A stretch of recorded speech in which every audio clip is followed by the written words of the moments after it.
ర్యాపిడ్‌లో నాకొక రైడ్ అయితే వచ్చింది. Pickup location JBS, drop location Sangareddy. JBS నుంచి 60 కిలోమీటర్ ఏమో చూపిస్తుంది. నేను కూడా పికప్ లొకేషన్‌కి దగ్గరగానే ఉన్నా. చాలా ఖుషి అయిపోయినా.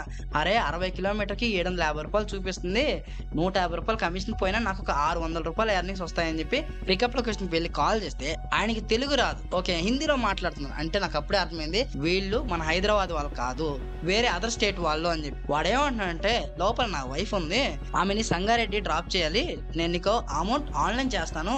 నీ దగ్గర క్యాష్ ఉంటే వాళ్ళకి ఇచ్చేసేయ్ అని చెప్పేసి అన్నాడు. ఏమంటున్నాడంటే రూ. 750 బిల్ వచ్చింది. నేను రూ. 1000 కొడతాను. మేడం గారిని సంగారెడ్డిలో డ్రాప్ చేసేసేయ్ అన్నాడు. సరేలే నువ్వు కొట్టు నేను తీసుకెళ్తాను అని చెప్పేసి అన్నా. ఆ మాట చెప్పిన వెంటనే నాకు ఒక మెసేజ్ వచ్చింది. నా బ్యాంక్ అకౌంట్‌లో రూ. 10,000 క్రెడిట్ అయినట్టు ఒక నోటిఫికేషన్ వచ్చింది. నేను షాక్ అయినా. ఏంట్రా రూ. 10,000 వచ్చాయి, ఎలా వచ్చారా అని చెప్పి. ఇమీడియట్లీ తను నాకు కాల్ చేశాడు. వాడు కాల్ చేసి ఏమంటున్నాడంటే, అన్నా నేను నీకు రూ. 1000 కొట్టాల్సింది 10,000 కొట్టేశానన్నా. సారీ అన్నా మిస్టేక్ అయిపోయింది. 9,000 నాకు రిటర్న్ కొట్టేసే రూ. 1000 నువ్వు ఉంచుకో అని చెప్పి అన్నాడు. అవునా నిజమా అని చెప్పి నేను షాక్ అయిపోయినా.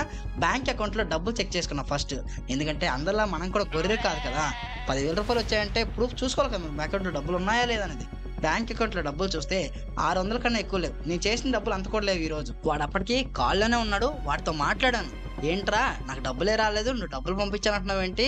నీలాంటి వాళ్ళని ఎంతో మంది చూశాను. నీ పైన పోలీస్ కంప్లైంట్ ఇస్తాను ఆగరా అంటే వాడు వెంటనే కాల్ కట్ చేసి నా నంబర్‌ని బ్లాక్ లిస్ట్‌లో పెట్టేశాడు. ఇలా ఉంది అసలు. మీరందరూ చాలా జాగ్రత్తగా ఉండండి. చాలా మంది ఫ్రాడ్స్ అయితే ఉన్నారు. ఇదే ఫ్రాడ్ గురించి కస్టమర్ కేర్‌తో మాట్లాడితే మీకు మాకు ఎలాంటి సంబంధం లేదు అన్నట్టు వాళ్ళైతే మాట్లాడుతున్నారు.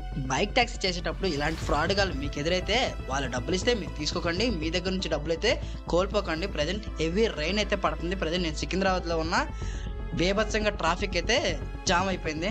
ఇక్కడ నుంచి ఇక నాకు చుక్కలు కనిపిస్తాయి. వర్షం పడితే మన హైదరాబాద్‌లో హెవీ ట్రాఫిక్ అయితే ఉంటుంది.